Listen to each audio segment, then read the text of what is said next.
হে everyone, আজকে আমি তোমাদের সাথে শেয়ার করব কিভাবে আমি আমার মেকআপ ব্রাশ ক্লিন করি। প্রথমেই একটা বাউলে নিয়ে নিয়েছি জল, তারপরে আমার পছন্দের ফেস ওয়াশ সেটাপিল সেটা জলের মধ্যে নিয়ে তারপর সবার বাড়িতে এই ছাঁকনিটা থাকবে, সেটা দিয়ে জলের মধ্যে ভালোভাবে পুরো ফেস ওয়াশটাকে একদম গুলিয়ে নিয়ে হালকা ফেনা করে নেব।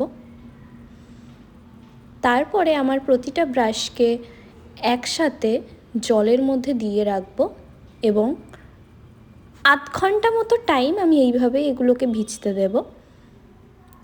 দেন আমি ব্রাশগুলোকে তুলে নিয়ে সাইডে রেখে প্রত্যেকটা ব্রাশকে এইভাবে জলের মধ্যে ছাঁকনির ওপরে রাউন্ড ফিগারে ঘোরাতে থাকবো। তোমরা দেখতেই পাচ্ছ জলটার কালার আস্তে আস্তে চেঞ্জ করছে, তার মানে এক্সট্রা যে নোংরা ছিল, এক্সট্রা প্রোডাক্টস, সেগুলো ব্রাশ থেকে অনেকটা রিমুভ হয়ে যাচ্ছে।